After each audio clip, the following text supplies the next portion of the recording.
Hello, everybody, and welcome to episode 14 of The Agency Way, a Room 214 weekly Blab series to help marketers learn from subject matter experts within a marketing agency, in addition to guest thought leaders in business and marketing worldwide.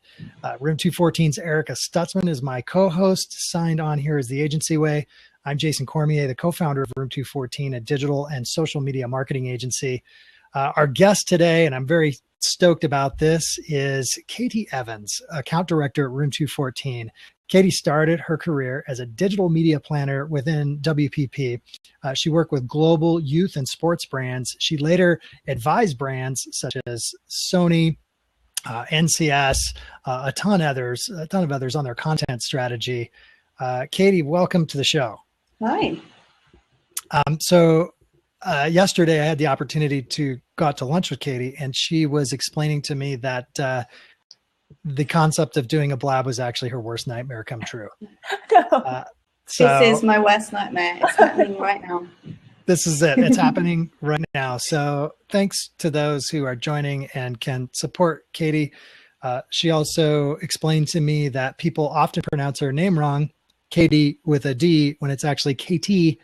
And as we start listening to her talk, you'll understand why that is. So on that note, Katie, I'd love for you to just tell us a little bit about your background, your experience with YouTube for marketing, since that is our topic today.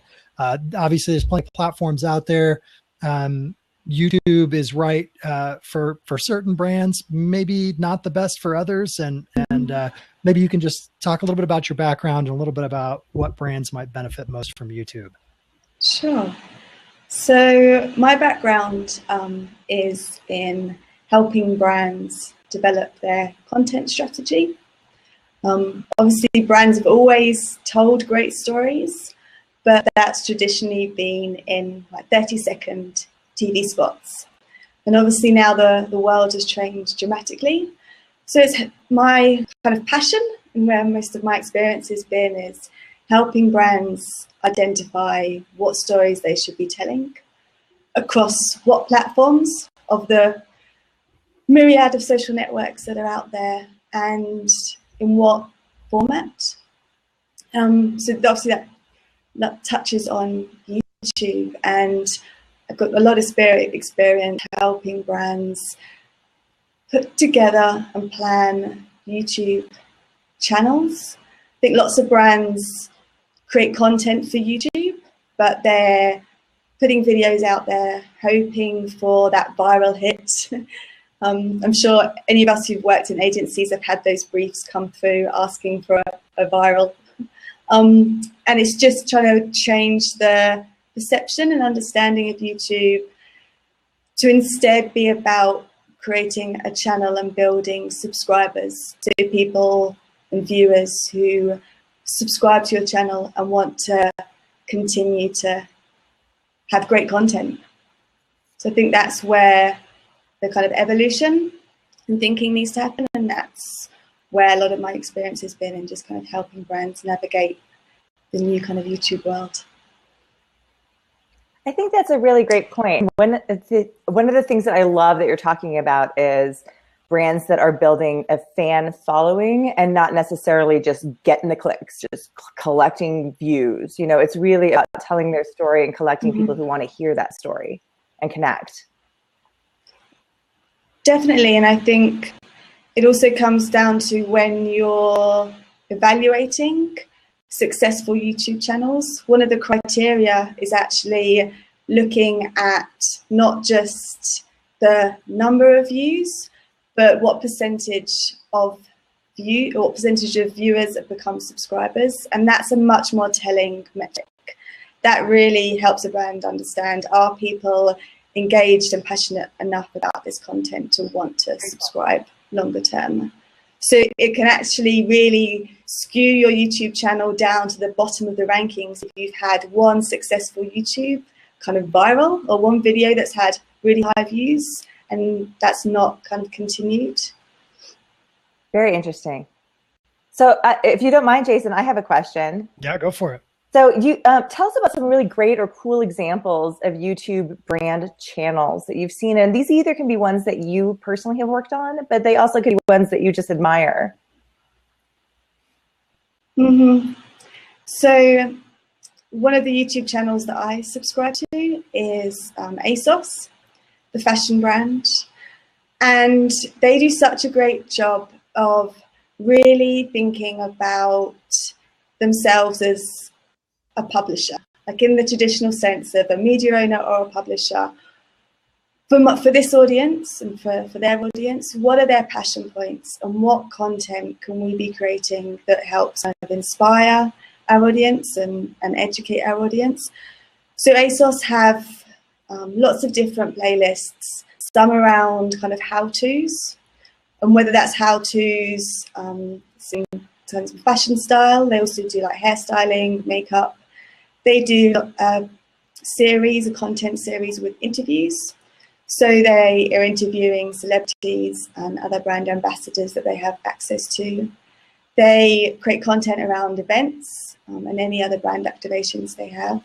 And then they are really successful in bringing in, the name is kind of YouTube super users, but basically other women who have a large following on their YouTube channel.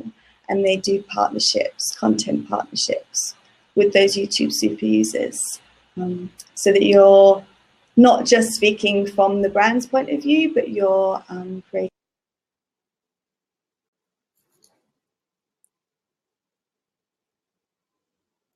I'm frozen here. Content. Lego and Walmart as well. I guess when you're thinking of YouTube channels, it's easy to think that they're most suitable for a younger kind of millennial audience. But Lego and Walmart demonstrate that it's definitely a platform for a wider audience. So Lego have the great content series around how-tos, kind of tutorials, how to create all of these different models with Lego. But also they have a series where they're identifying their kind of top creators and showing their kind of passion for Lego. So you get a real sense of community with their channel. And Walmart, actually, that was surprising to me when I heard this last week, is one of the fastest growing YouTube channels. And they've done this by having a really regular content series. Katie, who's that? Walmart. Okay, Walmart. Gotcha. Walmart, yeah. Which was really surprising to me because it's not a brand that you would automatically think of for YouTube. But they've been so successful by having a really, really regular content series around recipes for lots of different things. And again, they do content partnerships with other food YouTube channels so that they're kind of bringing their audience into the Walmart channel. Cool. So I guess on a more. Hey, I was going to say, I was going to carry on with examples that you guys think. You're a fan. So I actually I lost a connection for a minute there. I don't know if you experienced that, Erica.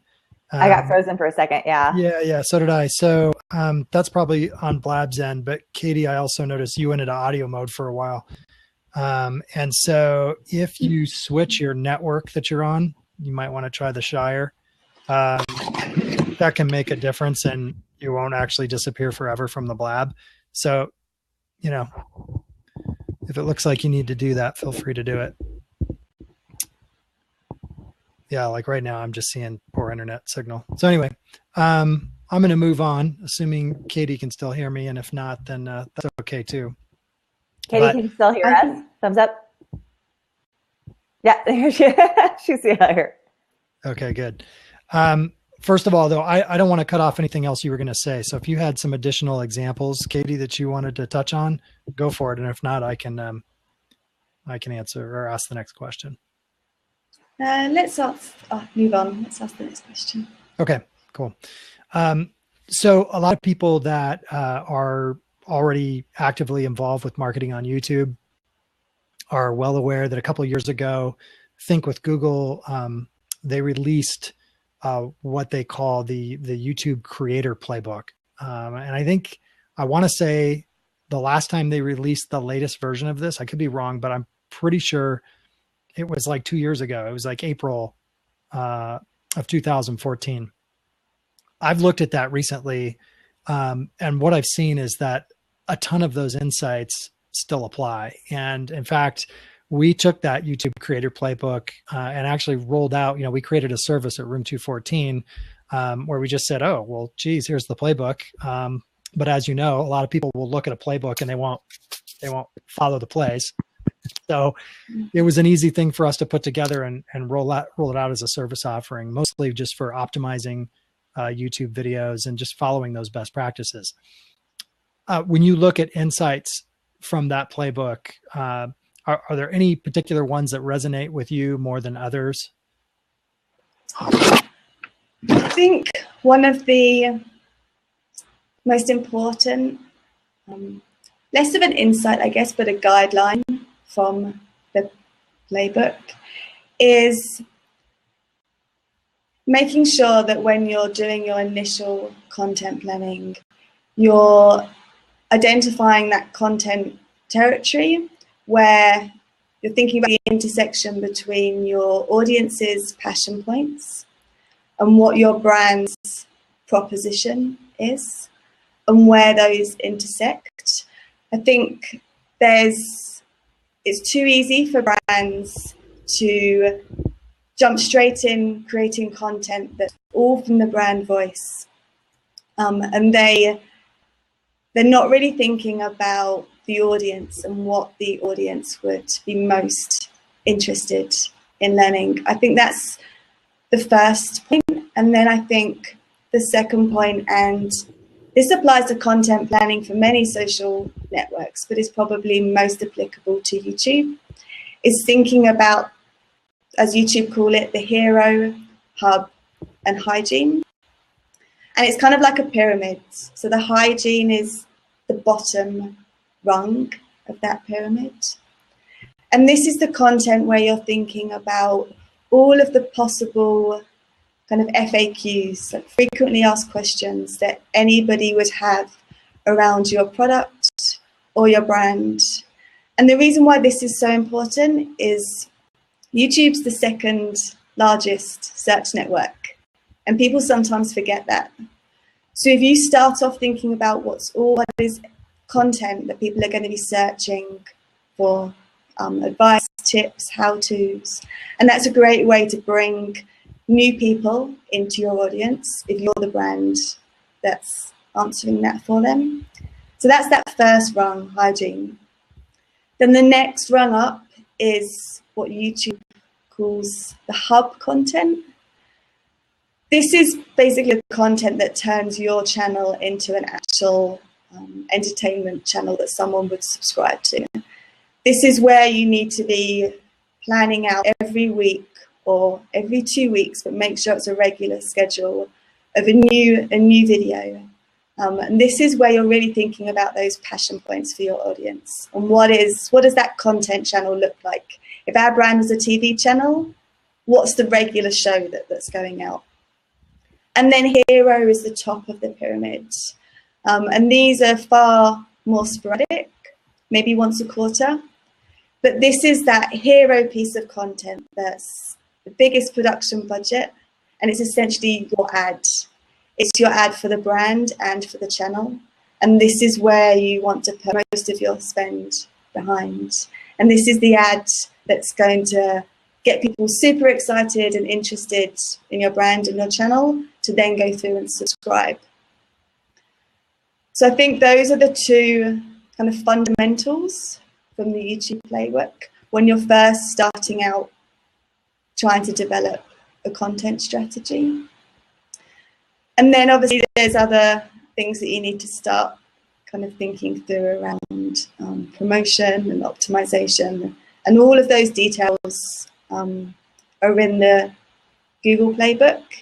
It also has lots of links to how you can dive into the insights and the analytics, so you're constantly understanding how you can improve your content. But you have to start out by doing that kind of due diligence, that planning on the outset, where you're really thinking about your audience.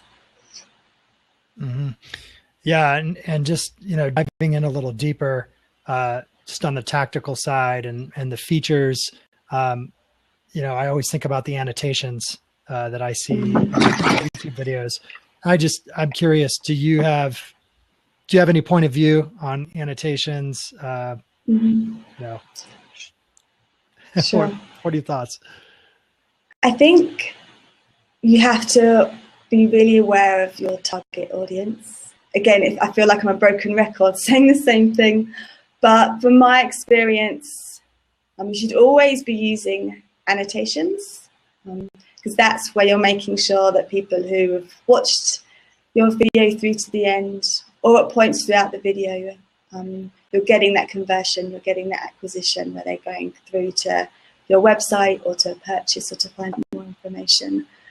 But my biggest learning, especially when you're creating content for the younger audience, millennials and younger, is the way they consume content in YouTube is so different from you and I. They've kind of grown up expecting everything to be kind of interactive. And the YouTubers that they follow, when you see their style of content, it's not just an annotation on the video. They're constantly saying, and they're as explicit as this, like, click below, and they're pointing and they say, subscribe, subscribe, and they're telling people where the links are, and they repeat it 2 or 3 times throughout the video. When we first started, I worked on a YouTube strategy for a brand in the UK. We're aimed at 16 to 17-year-olds, and to begin with, that just felt too kind of try hard. But we started to explore it, and it works. You really have to mirror that audience's expectations on YouTube. So I would say, don't just think about the annotations, also think about how you're driving a conversion and a call to action in the content itself. So whether that's a presenter or a person telling people what they want them to do, or whether it's a big flashing kind of sign on the video, but you can have a lot of fun with it. You can, and I have to say, like, I this is not something that's necessarily in my wheelhouse from a brand perspective, but the carpool karaoke is a really good example of this, where he's like, subscribe here or click here, and he's really actually physically pointing at how people can do it, and it's really it's engaging and fun for people who are there. Definitely, and I think to build on that as well, a lot of brands are still thinking of YouTube as a video network, but it's a social network. And once you have people watching and being engaged, encourage them to write comments down below, and you should be responding to those comments, and it should feel like a community, and you should be taking on board people's feedback for the next series, the next episode in your series, so that viewers feel like they're a part of the content. Yeah, very cool. I think it'd be a neat challenge if you, when asking for people to include their comments in YouTube, if you would challenge them to not drop F-bombs in their comments. Challenge them to be polite. YouTube's always like the most brutal, It's like, yeah, the show was pretty effing good, but the effing host just, definitely had something up his ass today. I mean, it just got, every time I read the comments on YouTube, I'm like, man, this is a tough crowd. But then I was just going to say, but then when you read the comments of these YouTube super users, they're basically the celebrities for the younger generation. People who have like 1 million, 2 million subscribers. Their comments are just full of so much kind of love and appreciation. And that's, again, a great way for brands to participate in YouTube, is if you work with those YouTube super users. Just the guys endorsing your brand or talking about your brand is essentially like having, for our generation, Beyonce talking about your brand, and that kind of credibility and aspiration that brings. And I'm glad you brought that up, because I remember years ago, this was maybe even 2011, I was sitting in a presentation with Travel Channel, and we were their agency at the time, and they brought in another agency to pitch them, and they wanted us to be present and just watch what happened, chime in. And this other agency that came in, this was a YouTube agency. And they basically had this huge pitch about how they had these super users that they had partnered with. And the partnering with these super users would, you know, create this many impressions. And they basically did a really effective cost benefit analysis of the price for a television commercial versus, you know, using these YouTube super users.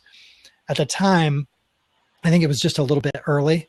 And so, and the concept was so new that we never moved forward with them, but it always stuck out in my mind as, boy, what a compelling case this is. And since you've brought it up, and there is such a large audience now of YouTube super users. I mean, my 16-year-old son has like probably 3 to 5 of them that he's watching more than any television show. How do you go about approaching and identifying a super user that will actually work with a brand versus, you know, maybe one that's not a super user, but a little more accessible and an up and coming? I'm just wondering, what's your experience with that? So I, talking of travel, actually, I've run a YouTube super user campaign for British Airways in the UK, where we took a very similar approach. And for the brand you mentioned earlier, NCS, in the UK, it's a youth brand. And when you're looking for YouTube super users, you obviously want to be looking for audience size, but much more important than that is looking at how engaged their audience are. How many comments and likes are they receiving? And then what's the natural fit for your brand? We've had kind of greatest success when the brand is trying to communicate a certain message, and you find the YouTube super user who really shares that same ethos. An example with NCS is it's a brand where you can participate in a program to really build your confidence and give you life skills. And we worked with a YouTube super user who suffers from anxiety, and she talks about it a little bit on her channel, but not a huge amount. But forming that partnership there, where there was such a natural synergy, was the most successful, because she was able to really tell personal stories around her anxiety and how going through a program like NCS could help. So I think that's the first point. Don't just follow whoever's got the largest subscriber base. Make sure that there is a really genuine connection and synergy between the people that you're going for. And then I think you want to be thinking about, especially longer term, having a plan where you have some people who are already defined as super users, and they're going to give you that reach. But also looking for, as you said, Jason, the up and coming people who've not yet been given that crown of super user, but you can predict who's likely to be big in kind of 6 months, a year, because YouTubers it's a small community and they do collaborations.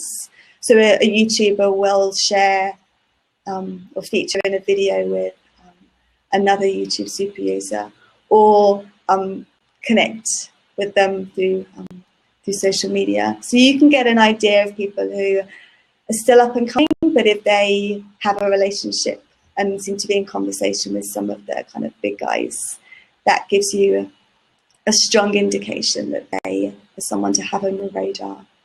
And building connections with those up and coming super users is the best way for brands to go, because you can, I guess more frankly, negotiate better deals than if you go for these larger super users where it becomes quite transactional. If you're still up and coming, they're a lot more open to try new things and be a bit experimental, and you can be more creative often. Sure. And digging in just a little more to this, I mean, is it like blogger outreach basically? I mean, you build your list and then you try to figure out how to connect with these folks, and it might make more sense to find them on LinkedIn in some cases, or Twitter, or another network, as opposed to, how do you do outreach effectively on YouTube, right? It's exactly the same approach. Often the largest YouTubers are part of a talent network, but reaching out to them through other social networks, and just trying to form a more kind of low-key relationship to begin with, I guess, and just kind of feel things out is the better way to go than going through a talent agency where straight away it becomes really quite transactional of how much it's going to cost to create one video featuring your product. You want to instead explore all the possibilities for how that YouTube super user could co-create content, whether that was going to an event that the brand was putting on and being a presenter, or doing a shopper haul where they kind of feature your product, or the multiple other ways that they could create content for your brand. Cool. Katie, I know, Erica, I think you had another question you wanted to ask. I did. And this isn't really to trash a brand or a person, but have there ever been any foibles or anything that you've seen on YouTube where you think, oh, that went in the wrong direction, or, that seems like something that was off point or off message? Is there something that you can share with people of, like, it's not always easy? Yeah. I guess I've seen quite a lot of channels that aren't being very well planned or optimized. I think probably rather than calling out any perhaps less than desirable channels, I think it would be good to just recap on the three kind of watch outs. I guess the three biggest mistakes I've seen brands make. And I think that first one is, as I mentioned earlier, just going after that one viral, that one video, in the hope of getting 1 million views, and then there's nothing much else that sits on that channel. So they're not thinking about a longer term content series. I think another mistake I've seen is brands using YouTube just as a repository for TV ads, and that doesn't work. You can still have the TV ad and you can still speak to the TV ad, but you need to be thinking about behind the scenes content or editing in a different way so that there's much more of a kind of engaging story to be told. And I think the third thing is brands ignoring the fact that it is a social network, and not in any way trying to encourage viewers to participate, ignoring comments, not asking for comments. I think those are the three kind of biggest watch outs and the most common mistakes. Very cool. Cool. Well, I know we're hitting our 20 minutes today. Katie, it wasn't hopefully as bad as you thought, right? It was a little better than your worst nightmare, I'm hoping. If this is my worst nightmare, then life's not too bad. No, life's good. Okay, good. Well, I think you did a good job. I want to thank you again for joining us. Erica, please close us out with the final three today. So we always try to close out with a book of the week. And I always do business. I almost always do business books, but I'm not going to do that because everybody needs to read this. It is called The Violet Hour. And it is great writers at the end of their life, sort of reflecting on approaching death. And it is amazing. And if you're into content or you're into storytelling, you need to read this book.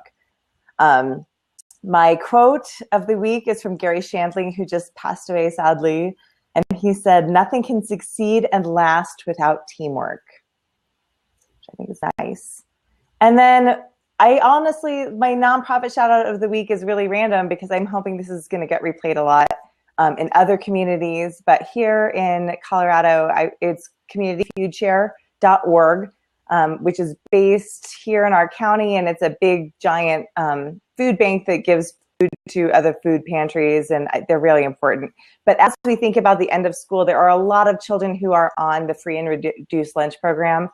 When they head into summer, a lot of them go without completely. And so thinking at this time of year about food banks is really important. Cool. Thank you, Erica. Thanks everybody for joining us today. As a reminder, you can follow us on Twitter at room_214. You can also subscribe to our email newsletter by going to room214.com/blog. And message Erica on Twitter. She signed in here as the Agency Way if you're interested in being a guest on our show. Our weekly series continues every Thursday at 11:30 a.m. Mountain Time. On behalf, by the way, next week's guest I know is Ian Cleary, which is an amazing individual in terms of social media expertise. So really looking forward to having him on the show. On behalf of everyone at Room 214, thank you for joining us for another episode of The Agency Way. Thanks, Katie. Thanks, Katie. Bye.